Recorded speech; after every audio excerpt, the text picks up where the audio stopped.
The Panama Canal, an engineering marvel. Crammed with billions of dollars in commercial traffic, this canal is considered a wonder of the engineering world. Okay, vamos. Nicaragua's Pacific coastline still untouched by development, but perhaps not for long.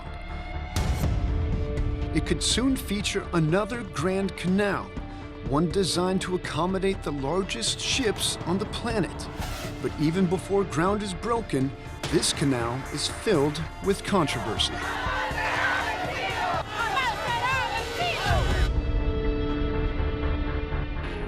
This is TechKnow, a show about innovations that can change lives. The science of fighting a wildfire.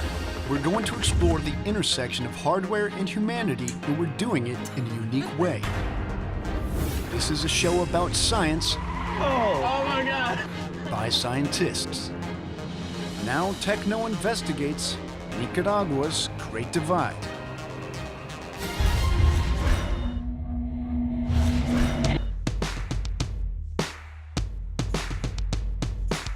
Hey guys, welcome to TechKnow. I'm Phil Torres, joined by Lindsay Moran and Marita Davison. And today we're talking about a story that is dividing the country of Nicaragua, and it has environmental groups on alert around the world. And of course, we're talking about this proposed canal that would go right through the country, and it could be huge. And Phil, this canal project, along with all of the additional development involved with it, would cut through some of the most environmentally sensitive regions of the country. And Lindsay, I understand behind this project is a Chinese national? That's right, a very wealthy and influential businessman, but someone who has no experience with infrastructure, engineering, the environment, or Latin America. So in fact, there's a lot of speculation that the Chinese government might be covertly backing the plan. TechKnow decided to take a closer look at the proposed canal, so we decided to go to Nicaragua. Turns out, it wasn't as easy as we thought it would be. Our trip begins with a warning from airport security. No pictures allowed. We are leaving the comfort of Panama.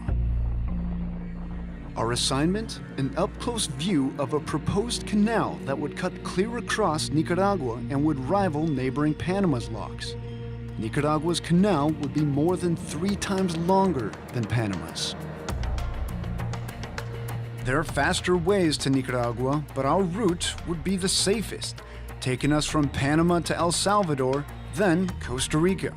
From there, we would attempt to cross the border into Nicaragua by car. In the back seat of the pickup, we looked and acted like tourists. Word is, journalists aren't welcome in Nicaragua. We're traveling light, going with just the basics. Anything that would make us out to be professional journalists would have to stay behind. The road to Nicaragua cuts through the northern section of Costa Rica. As the sun sets, we reach the town of La Cruz. This is the easy part, Costa Rica's side of the border. The Nicaraguan side is a different story. First, we submit papers for what they call a medical check. It isn't very thorough. 2 guys behind a desk.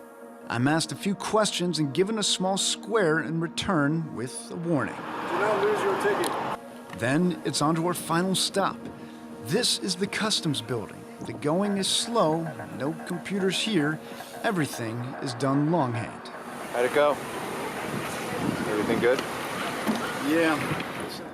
Soon we are back in the truck and off into the Nicaraguan night. So are we officially in Nicaragua now? We're good? Yes, you're official in Nicaragua. All right. You can find. So we made it. We're good. We made it.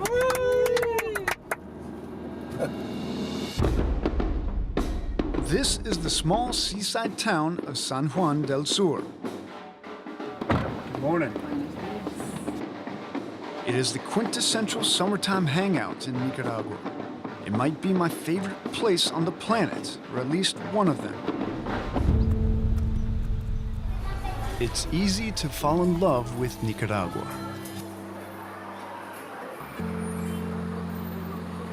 It is the second poorest country in the hemisphere.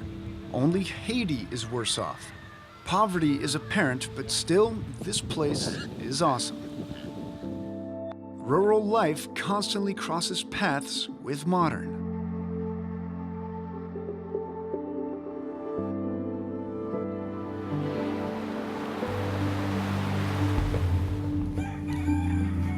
This is the town of Gigante, a village of fishermen, like Daniel Rodriguez, who repairs his net the way his father taught him. Life is simple, sustained by the sea. Red snapper? Sí. But this way of life might soon become a thing of the past. Gigante could become the Pacific port entrance to the new Nicaraguan canal.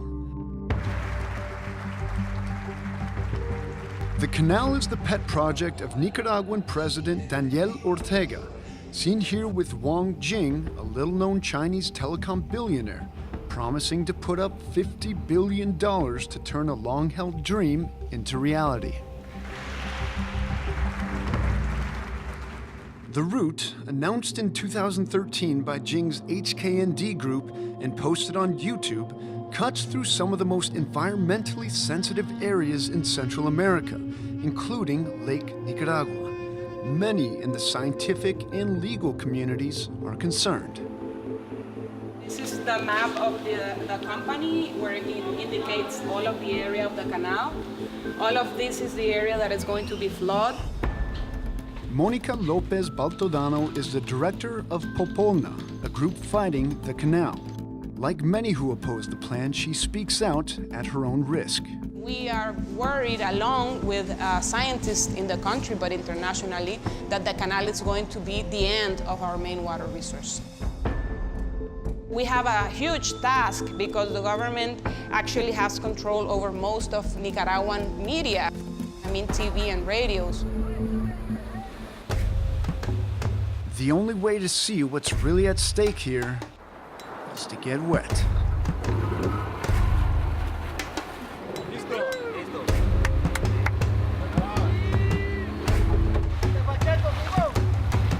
So right now we're leaving Gigante Beach, and right around the corner from it is where the canal is going to start. So what we see out here may change drastically.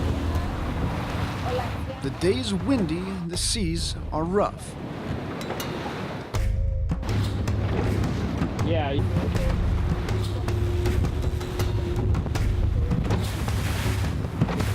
So right now we're getting hammered by the wind and the waves, but I want to show you guys, this is it.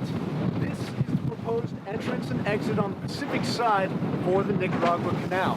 There's a natural break in the rock formations here, so it's relatively flat, but there's a lot of good forest in there, no infrastructure, so they're gonna have to do a lot of work to break through that. Many fear the canal would destroy this, the raw beauty of the country's coastline.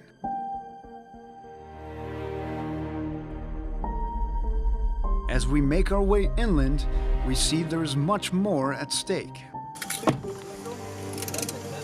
So, how close are we to the route of the canal? We are practically on it. So the canal will The canal is basically going go right through yeah, here. because it's the lowest points in the landscape. Dr. Jean-Michel Maes is one of Nicaragua's leading scientists. He was asked to help document this area of the canal route for the canal's environmental impact report. And like me, he's an entomologist. We have a bit of history together. 15 years ago, when I was a kid, I wanted to come here to collect some butterflies. I asked around to say, who can help me with that? And it was you. That's turning the people old. I think what is difficult is seeing all the countries being destroyed. So right now we're looking at the Brito River, and this thing is meandering through here. It's beautiful here, but that might change. If they make the canal, that will change. No way that might change. They will put it straight. Sure, they will not go meandering with the ships. As we made our way down the road, our guides tell us to hide our cameras. The GoPro on the front of our vehicle keeps rolling.